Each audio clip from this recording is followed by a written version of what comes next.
Hey, I'm Kim. And I'm Pancho, and you're listening to Now That You See It, a show that will ruin you for boring conversations forever. It's about the invisible stuff that shapes how we think and connect those, oh, wait, what? Moments that change how you perceive the world around you. Once you see it, you can't unsee it. Hello, hello. Tim, How you doing, Pancho? welcome. I'm doing well. Yeah, I'm having a good week.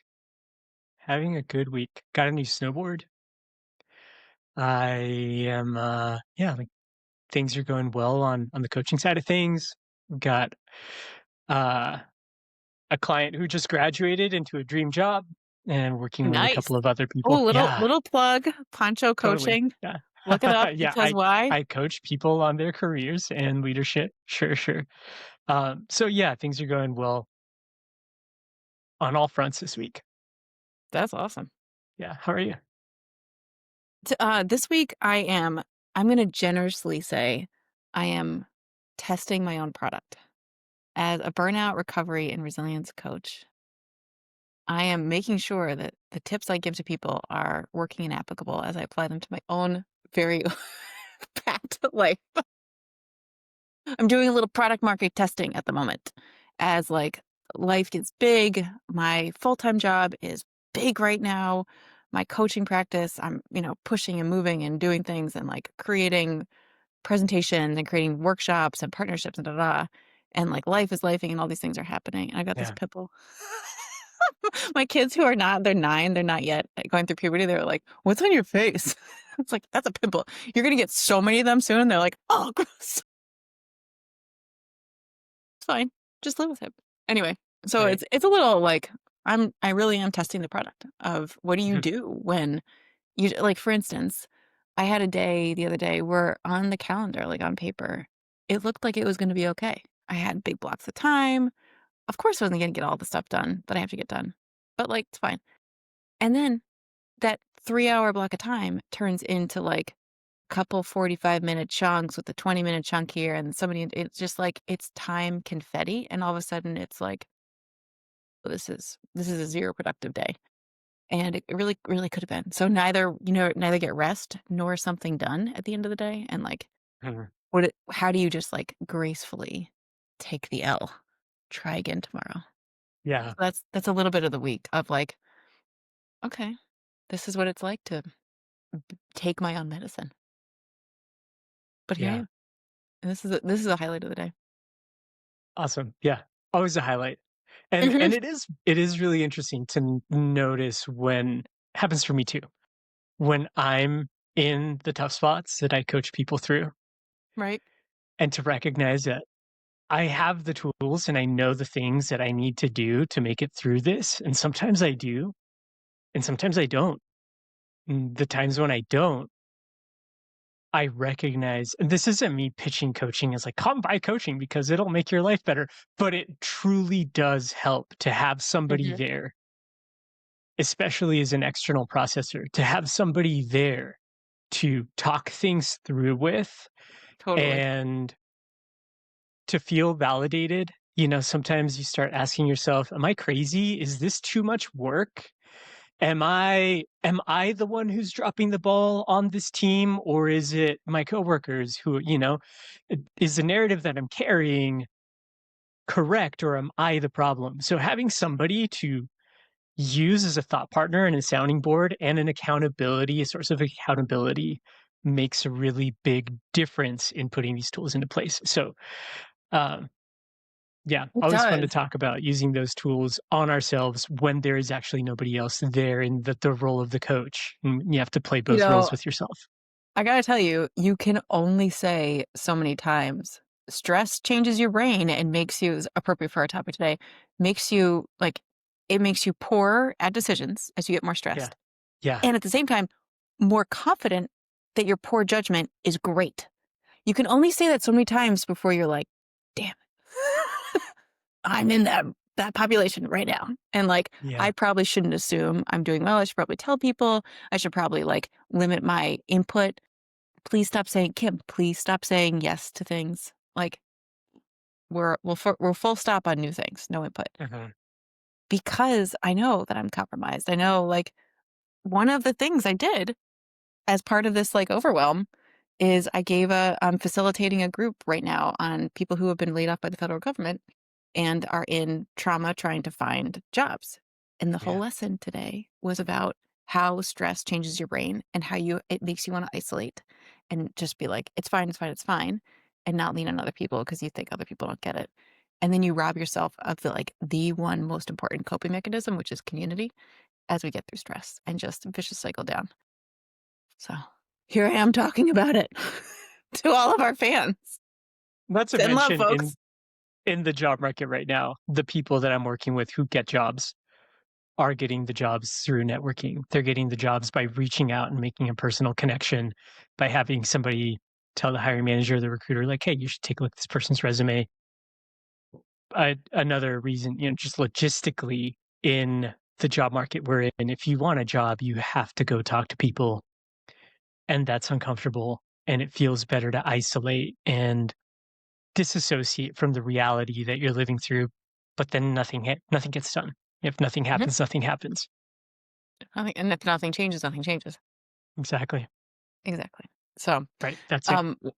Which is a nice lead in to the topic we're going to cover today, and overconfidence and underconfidence and expertise and how this all plays together. So tell us, what have you seen that you can now not unsee? Yeah, we're talking about a few different related topics. We're talking about the Dunning-Kruger effect. We're talking about Wittgenstein's ruler and the Peter principle. So each of these they're all in the same ballpark of people in their relation to their own expertise, in their relation to their level of certainty about whether they're an expert or not, and how they interact with others. So this has heavy applications in the workplace, but it also applies to the rest of our lives. So, yeah, I think it would probably be best to start with the Dunning-Kruger effect. And in the spirit of this podcast is not a podcast for us to be experts on anything, right? This Yeah. podcast is a podcast for us to say, hey, you've maybe never heard of this thing. Go look at it. Here's some information on it. And hopefully this helps you see it. And if it's something that's attractive to you, if it's a topic you want to learn more about, there are other people out there who make this their life's work. So the Dunning-Kruger effect, to my understanding, is the phenomena in which somebody who is not an expert at something, they are trying something out and they are new to it. That person has such a small understanding of the complexity of that topic or that role that they are overconfident in their ability to deliver in that capacity. They're overconfident of their knowledge base, they're overconfident of their understanding of how it works or what they're supposed to do, of what an excellent performance or excellent deliverable looks like.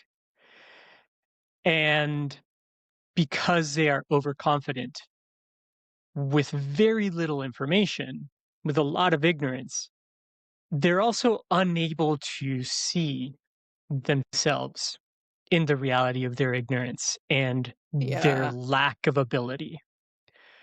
And then on the flip side, people who are really expert in that area might also deal with some issues. They might have a hard time relating with and communicating with people who are not at their level. And they may also have a hard time holding themselves in their mind's eye as somebody who is relative to their peers far more advanced or far more capable. Mm-hmm. Mm-hmm. So that has all sorts of implications that we can get into, but that's my understanding of the Dunning-Kruger effect. I'm curious whether that resonates with you Yeah. and if there's anything else you'd like to add to it.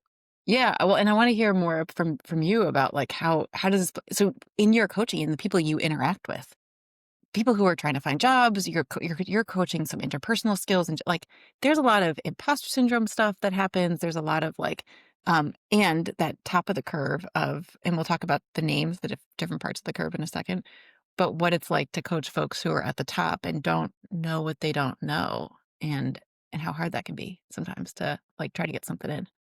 But my interaction with the Dunning-Kruger effect is just as a learner, which like, God, every time I do a values exercise and you look at the 3,000 different options, like the ones that always come to the top are something around learning and growth, and the other is usually kindness of some kind. And so I'm like, I'm committed to it. And this trips me up every time I try to learn something new. Is the Dunning-Kruger effect? Is this like you get to as soon as you're starting, you're an early learner, you're like, wow, and it's called the peak amount stupidity. Is that what it was? I know we just shared this. I think it's the peak amount stupid. Go Yeah. up, and you're like, Yep. I know it all. This is the person who comes to like the doctor's office and is like, I went on WebMD and I'm pretty sure I know what's going on. And they're like, I'm sure you do. And then you learn a little more and realize how little you know, and you hit the valley of despair and you want to just like give up. Like that trips me up often of, oh God, I don't know. And then you start to just finally crawl out of that and you want to quit at the valley of despair because like everything else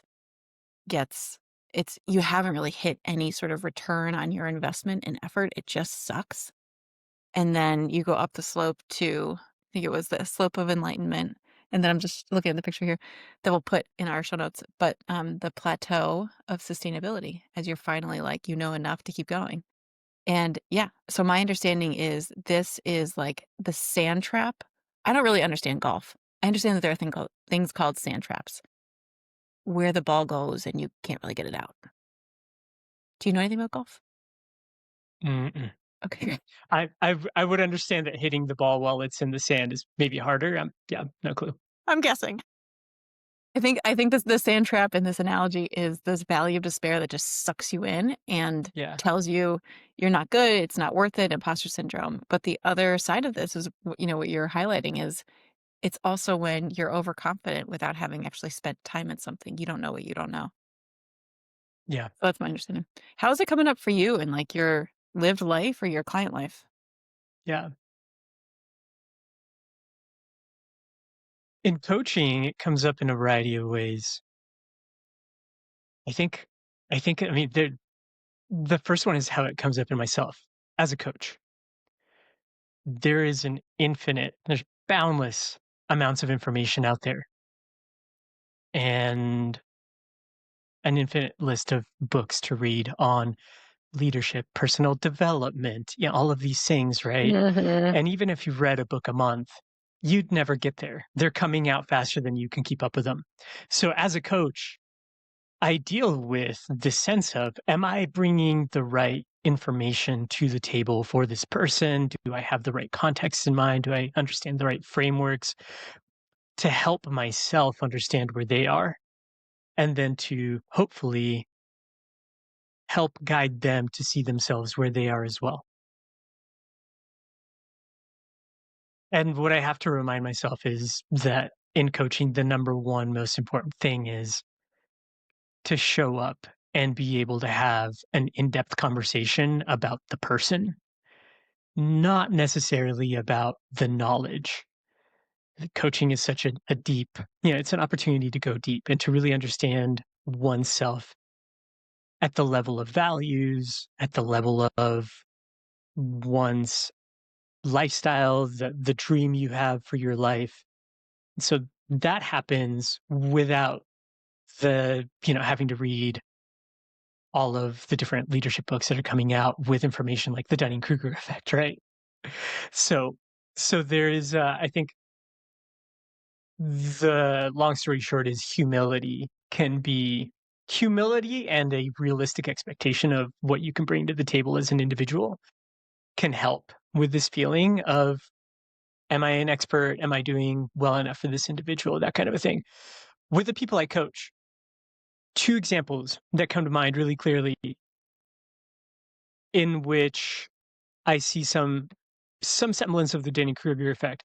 One, it's people who are new to leadership Mm. and who, prior to taking this leadership role, were really kick-ass individual contributors. And they think that because they were kick-ass individual contributors and because they were able to communicate and collaborate well as an individual contributor, that leadership is going to come easily. And so they don't see themselves making the mistakes a leader cannot afford to make if they want to build trust, if they want to communicate correctly, if they want to prioritize other people's agendas and other people's professional development separately from their own. And sometimes it takes an entire quarter and some negative performance reviews or some disgruntled employees or employee turnover on their team to recognize that maybe they're not doing as good a job as they thought they were. And that there's a need to step back and reassess what they're doing well and what they're not doing well, potentially with a third person objective perspective on their performance. Mm. So that's one. And then the other is people who are entering the job market. That I work with people who've gotten laid off and are getting started with job seeking. And this shows up in a variety of ways. Right now, the job market is really difficult. So people who historically had no problem finding a job, let's say during, the pandemic, it was really easy to get a job. There's money everywhere. All the startups were well funded, et So cetera. true. A lot of people were voluntarily unemployed. So there was kind of a lack of people who were looking for work. Now it's the opposite. Funding is really low and everyone's trying to get a job. So they come to the job market thinking, I'm just going to kick out some resumes and I'll have recruiters knocking on my door within 24 hours and I'll have a job in a few weeks. And they have the career history and, the diploma from really reputable organizations or universities to expect that. And they're dealt an unpleasant surprise. It's a difficult job market, and you have to go above and beyond, no matter who you are, to get noticed and to get into an interview. And even then, you have to talk about yourself and relate with people in a way that makes them like you, because there's 5 other people who are just as qualified as you are, who are also going through this interview process. And the thing that's going to help you stand out is the fact that you know how to talk to and relate with other people. And it leaves them wanting to work with you. Yeah. In interviews, everyone's asking themselves a question: is this somebody I'd want to work with on a regular basis? Totally. So there's that. There's the I would say, for job seekers, that's one. The expectation that they know what the process is going to look like and what they need to do to land interviews. And then the harsh reality of what it actually looks like right now and having to coach and guide them through the process. Sometimes it takes a few weeks and then they come back asking, okay, clearly what I thought was going to happen didn't happen. What should I be doing instead? I got another question for you on this, but I can't not say about this whole job market thing and also the effect of, I don't know, it's just like getting away from transactional networking and how powerful it can be to just think about like networking is whatever you're doing. Networking is just helping the other person. So it's volunteering, it's relationship building, it's really understanding like how can I support them? What do they need? Da, da, da.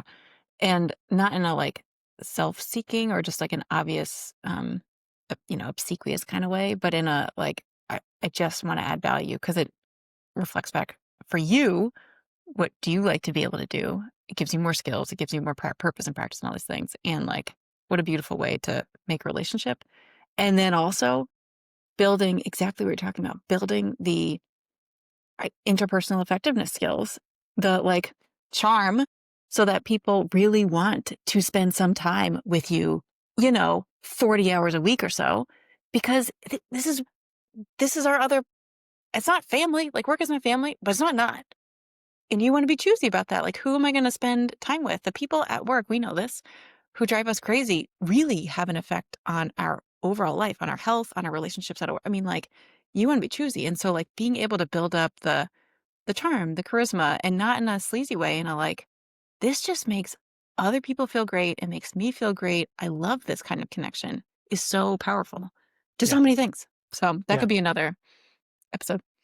But my question back to you on this is, how do you know where you are on the curve? And what do you do when you recognize you're in these key points? You know, the peak of Mount Stupid, the valley of despair. And how do you know when you're like, oh, I might be on the slope of enlightenment. I might be crawling out. How do you know?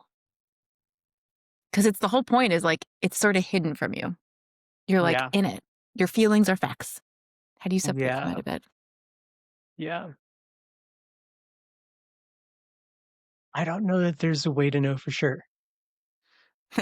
And Yeah, to go back to that's kind your of the thing. blog post on certainty. There's no certainty here. You could know for sure if you could go and ask Google, hey, where am I on this curve? Then it would be a less difficult thing to fall into. Mm-hmm.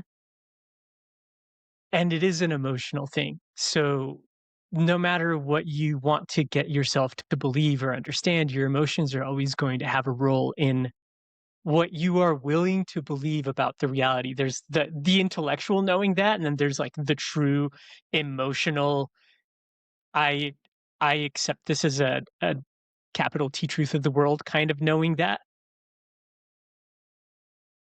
So I'm not sure that my focus would be on verifying where you are for sure. I mean, there's a lot of there are things you can look out for to get a sense of where you are. If you are new to a company and you're within your first 3 months in a company and you're trying to understand who's who, what's the culture here, how do we operate, what are our working norms, it's safe to assume you're very early on and you should not consider yourself an expert on how you should perform, behave, communicate in this organization. So you can look for how far along am I? And Mm-hmm. then how far along are other people? And where does that put me relative to them? Sure, you could work harder, you could research more, you could dedicate yourself, but to some degree, how long you've been doing this thing probably says something about how good at it you are. And then another one would be external validators. So if you are Oh, getting that's a good one. awards, if you're getting praise from your colleagues, if you are succeeding and you have clear indicators that what you've done is exceptional, that's a good sign that you are probably not a beginner. When you're in the valley of despair, I think you might actually be more of an authority on the valley of despair than I am. It sounds like you've done works with people Unless I'm on the peak of specifically Mount on Stupid of the Valley of Despair. Sure. Yeah, so Mount Stupid, it's kind of like, as you work your way along to becoming more of an expert. First, you have very little expertise and you have a high degree of confidence in yourself. And then you learn a little bit more and you lose all confidence in yourself. And that's where you get to this valley of despair of like, shit, I thought I knew, I thought I was doing a good job. The world has reflected back to me that I'm actually very new at this and there's a lot for me to learn before I can call myself an expert. Yeah. And then you have to dig your way out of that, right? That's a long, slow, gradual process.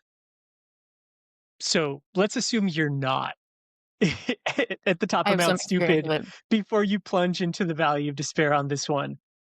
Where where do you think people could look? What can they look out for? What questions can they ask themselves to notice if they're wallowing in the valley of despair and Yeah. yeah, just see themselves more clearly in that position. You know, a couple of things come to mind. And one is it like, you got to really know, and I'll get into why this is so important, but you got to really know, like, what, if you're in a valley, you're between two mountains. Do you want to be between those two mountains? Are those the right mountains? Like, do you want to be climbing up that particular slope of enlightenment? Because it's going to take some work and you got to push through it. Like, do you want to be there? So there, a little bit of this is just like, Seth Godin wrote this amazing book called The Dip, and I did this whole teaching on it in the beginning of January. And so it's all really fresh for me in terms of like how relatable this concept is. But one of his core insights about this book, and I really like recommend everybody who has ever tried to do anything ever, read this book. Because the whole point is how do you know when to quit and when to stick?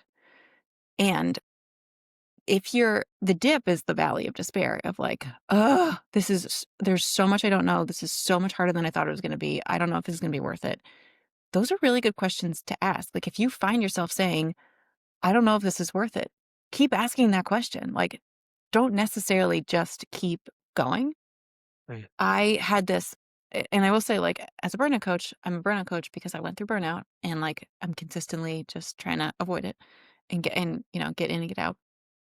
I had this quote tacked on my office wall that I think is the thing that really like sealed the deal on like, oh baby, you're gonna burn out. And the Mhm. quote was, success is like wrestling a gorilla. You don't quit when you're tired. You quit when the gorilla's tired. And I really think I just waited for all the gorillas to get tired and like they never actually get tired. And so you really got to know what your capacity is. If you're in that valley, do you want to be climbing that next mountain? But if you hear yourself saying, what am I doing this for? Like investigate that. What are you doing this for? Um, do you have the capacity to keep going? And so in the book, in The Dip by Seth Godin, he distinguishes between dips where you're like, people quit at the wrong time. They quit in the dip. And that is actually the worst time to quit because you're just think about like a roller coaster. You have the most momentum at the dip and you're about to like zoom up because your progress is often the lagging indicator for how much potential you have. And so if you're seeing even little bits of gains somewhere, there's some progress. Doesn't have to be like perfect, but it can hurt, it can be hard, but there's some progress somewhere. Consider keep going if it aligns with your values. However, he distinguishes between the dip and a cul-de-sac. And a cul-de-sac is not going to get better. And that's when there's really no progress anywhere. Like you're in the valley, but it's just going to keep going down. There's no mountain to be climbing again. And that's where people really have to be aware of like, A, are you climbing the right mountain? But also B, like, is there a mountain to climb or is this just a dead end? And I will say there's a third one and it's a cliff. It's just like down. That's sort of a separate thing, but that's when you're like, it's giving like Atlantic City 3 a.m. blackjack vibes of just like you're gonna bet the house and then there's just nothing there. But it's the Yeah. momentum is so intense and then it's built on a house of cards. But what we're talking about now is how do you know we're in the valley? Well, it hurts. It's hard. You've tried hard. You've tried something. You are in this space of like, my God. The question you want to ask yourself in that moment is, do I have the capacity, interest, and capability to keep going? Because it doesn't matter to me because it's going to be hard. And am I seeing any progress anywhere? Because Yeah. even if all the answers to those questions were yes, there might not be a mountain to climb. This might be a cul-de-sac. Yeah.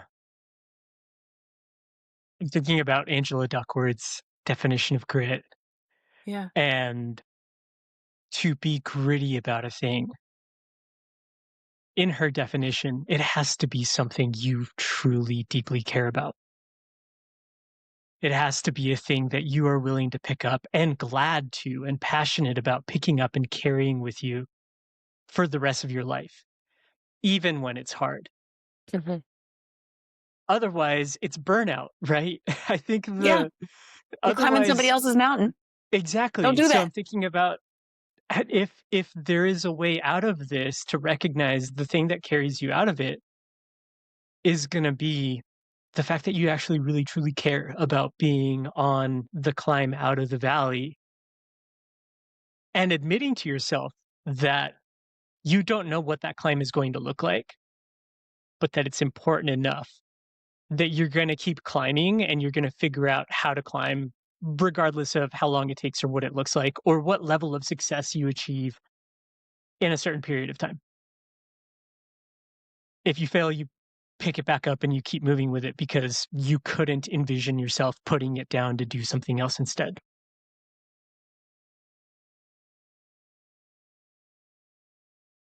And I had I, another one, but I've now forgot what I was going to say. well, I have a question for you, and Yeah. that is so okay. So for folks out there, we know like peak amount stupid. You're probably in the beginning.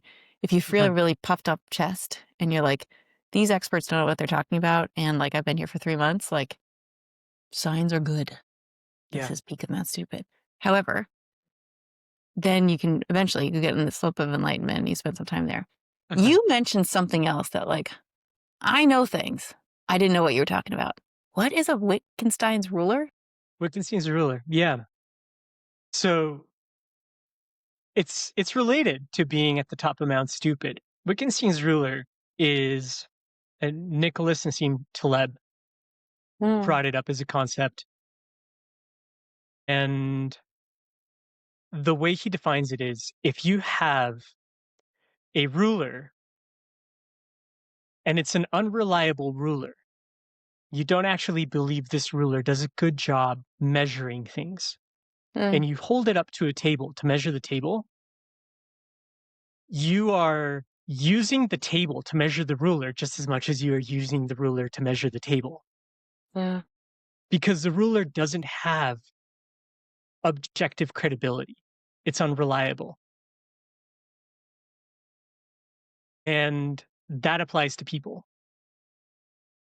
When you take somebody who is not a reliable expert and you hold them up, it could be yourself, you hold yourself up to any topic that you're not a reliable expert in, what you have to say about that subject doesn't mean much.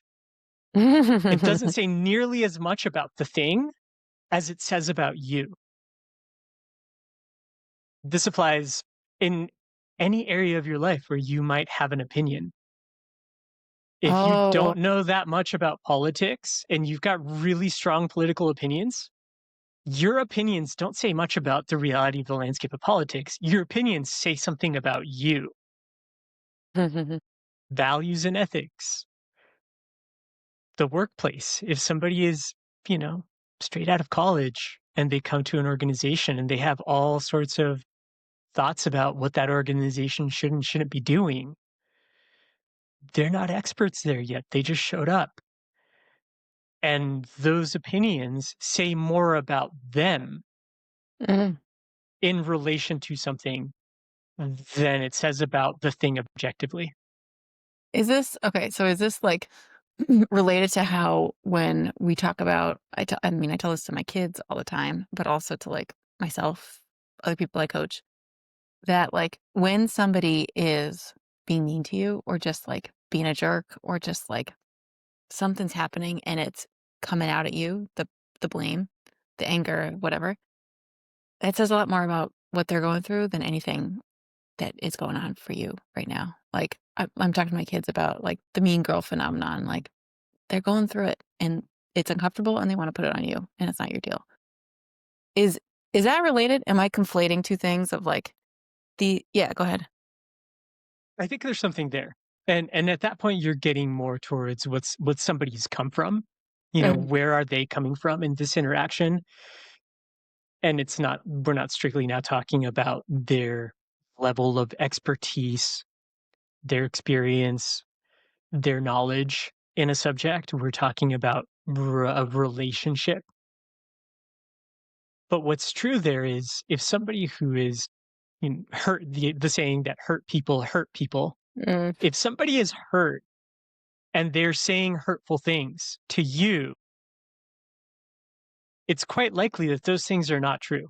Maybe they are, but it's very possible that those things are not true. They don't know you very well, especially if they don't know you if they know you really well, they might be onto something and they might be saying something hurtful, but it's also true. If they don't know you very well and they're telling you things about yourself that are hurtful, it goes back to, it says more about where they're coming from, their emotional state, the lens with which they interpret people they don't know or understand than it does about the objective reality of who you are or how you are.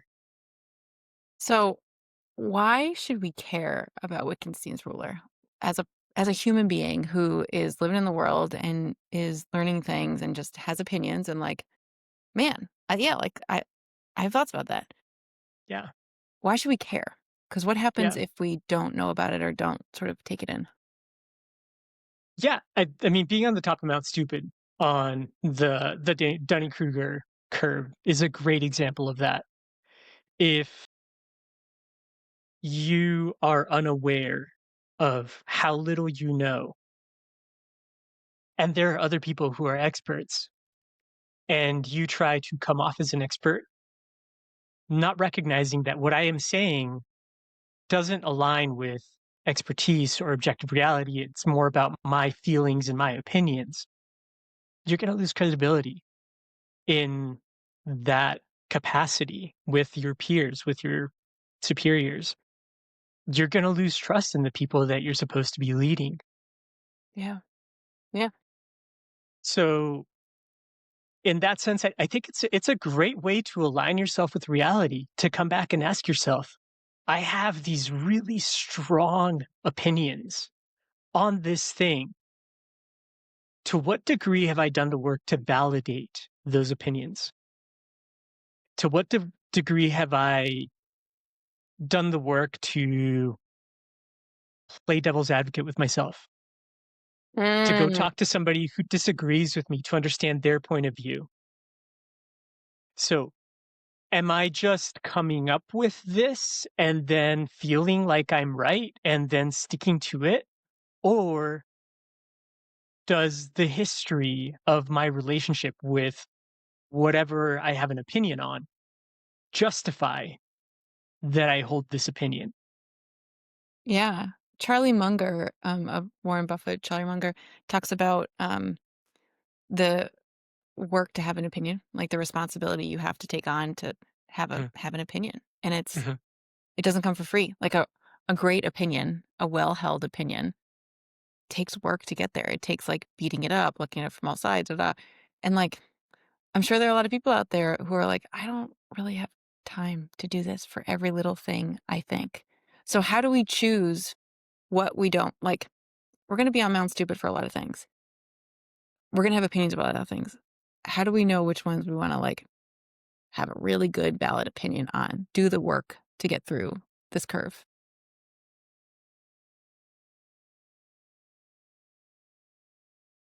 I'll answer a different question.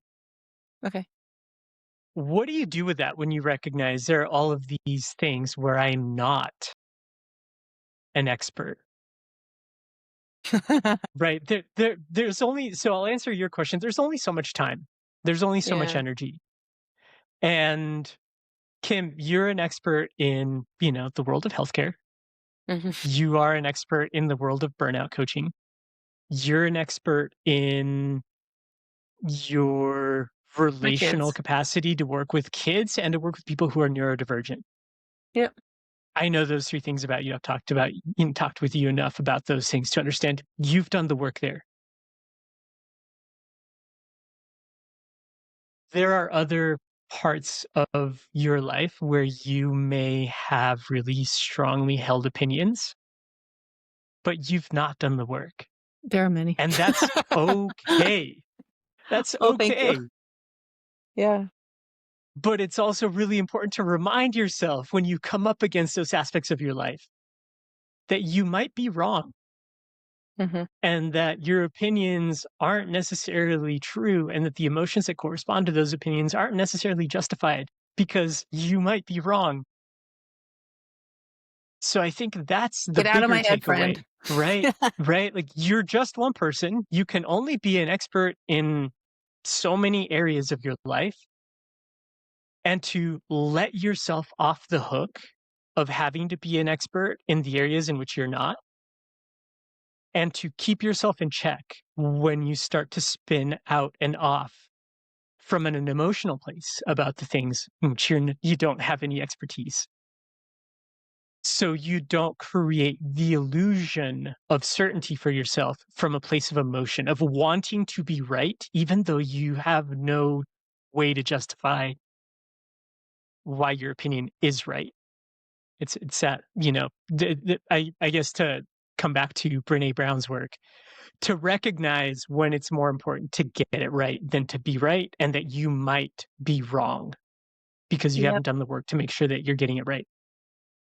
Yeah, and of course there's like, we're creating the binary of right and wrong. There's the spectrum in the middle and blah, blah. Sure. But generally, yeah, in a certain sense, recognizing when you're more likely to be wrong on a given thing than fully correct because you just don't have the expertise that you might feel like you do. And I have to say, like, I personally get tangled up in this often, peak of Mount Stupid, because I have always found presenting and public speaking and synthesizing information and like talking about things very easy, no matter how much I know about it.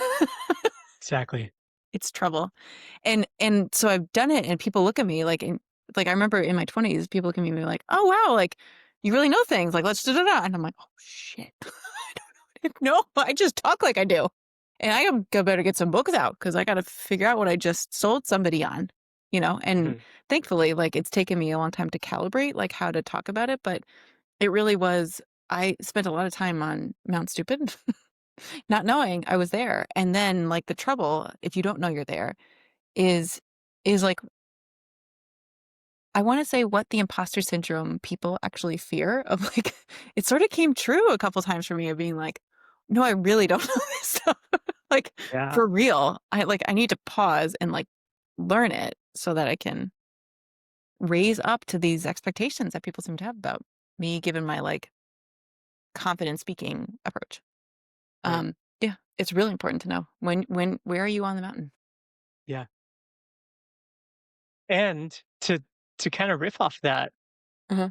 if you keep this in mind, you save yourself a lot of headaches and grief and sleepless nights because you have the perspective to recognize I don't know what I'm talking about here. And so I'm going to shut up and keep it to myself and listen more than talk.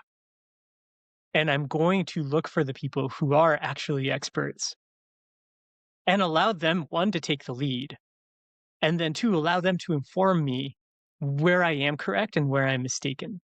Mm.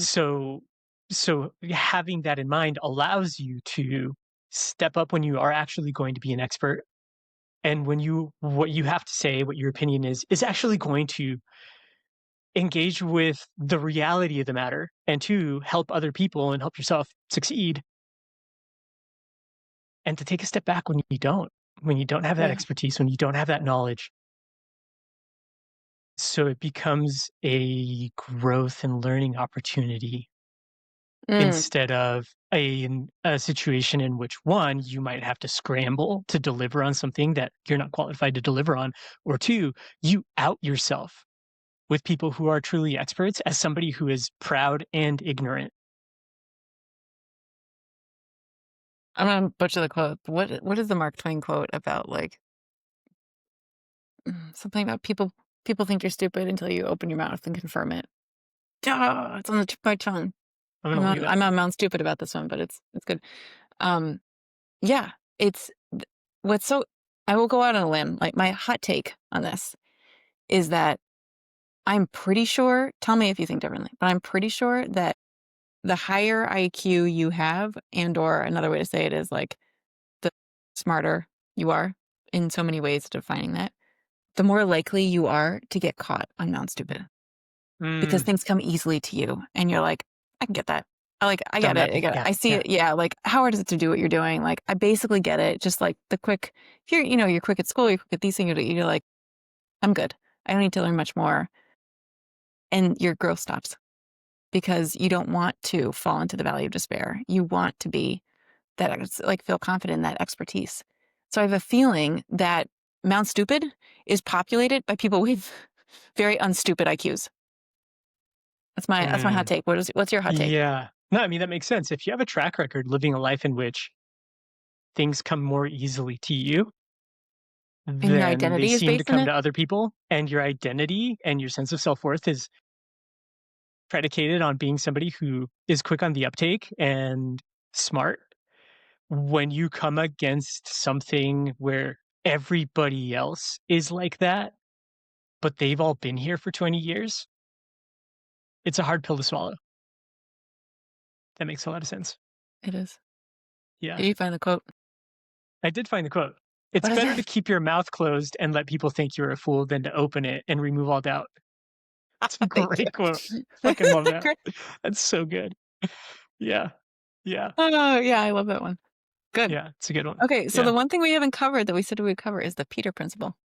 Yeah. Yeah. And I think we can tie the Peter Principle into what it's like to be on, further along on the x-axis of the curve um, of the Dunning-Kruger effect. Mm. When you have come to some level of expertise, some level of knowledge, what happens then? And how does this play into those people's lives? So I'm actually curious. I define Dunning-Kruger and Wittgenstein's. What's your definition of the Peter Principle? How do you understand it? You get promoted to your level of competence. If you can hear voices, my kids just like Yeah, elephanted up the stairs. awesome, love it. Okay. Yes, it is a populated house at the moment. Yeah, you get promoted, or promoted would be the like. There are many ways to describe promoted in the bigger sense of the world, but you rise to the level of your incompetence. So like you stop rising when you hit that ceiling of your competence. Meaning, for instance, you see people like get promoted and promoted and promoted, maybe from individual contributor up through manager, but eventually you're like, that SVP doesn't know what they're doing. And it's different from imposter syndrome. It's like you need a different skill set to be here. So what got you here won't get you there, that idea. Mhm. And, you're just in learning, there's the S curves of, you're slow in the beginning and then you bump up real fast and then you sort of like plateau out. You got to jump the curve. Like the Peter Principle happens when you don't jump to the next curve. And people don't do that because then they have to go through the valley of despair thing again. You got to be a beginner. That's my Yeah, definition of it. What's yours? yeah, yeah. Basically, that the skill set that you've built to be excellent so far is not going to be the skill set you need to be excellent now. And organizationally, in companies, what that looks like is you were really good as an associate. So you got promoted to, senior level, and then you got promoted to lead. And this whole while, you've been an individual contributor. And your role is to be a technical expert putting out deliverables. And then it gets to the point where, well, what comes next? What comes next is being the manager for the team you're on. And you get that role. And all of a sudden, it's no longer your job to pump out those deliverables. It's your job to lead people and to help them and to enable them pump out those deliverables, and to communicate with your VP about it and how it's going, and to manage the performance of the whole team. You're now responsible for KPIs, completely different role. And so yeah, you're promoted to your level of incompetence. You were competent up until now. You've now hit a role in which you are incompetent, and you're either going to stay there and be incompetent in an organization that doesn't move quickly and, pay attention to talent. You might just stay there for the rest of your career, and people will always see you as a bad boss. Yeah. And you'll be cranky and, halfway effective in your job, or you lose your job, or you have to recognize all of these skills I had as an individual contributor help me understand the work that my direct reports are doing, but it's no longer my job. And so I have to learn these new skills. Yeah. Yeah.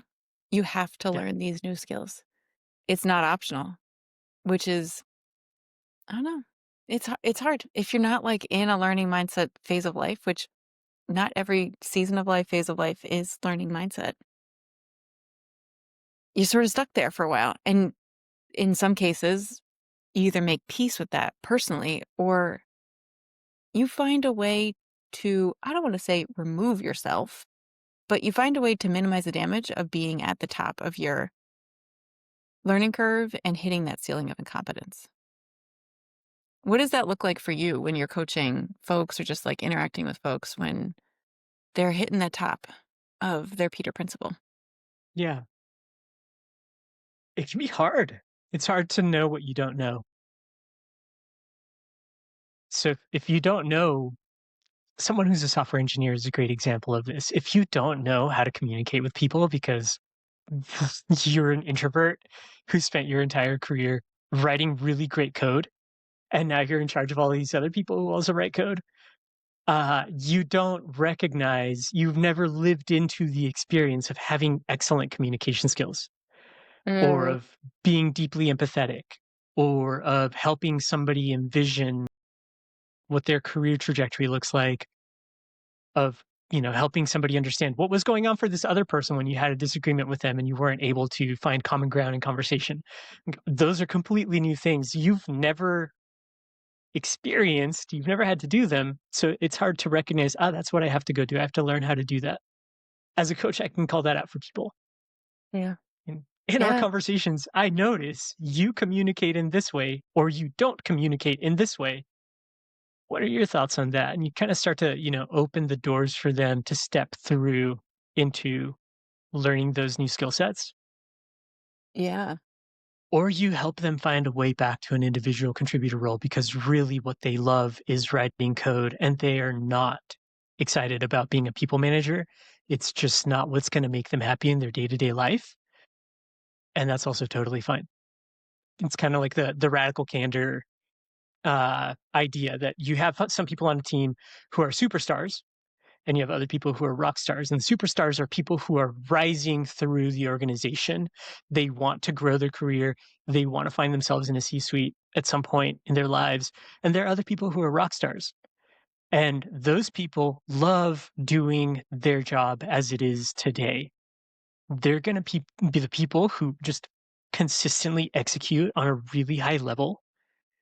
And they don't want the next rung up on the ladder. They just want to have a good job, to do a good job, and then to have enough time to prioritize other things outside of their life. Both valuable.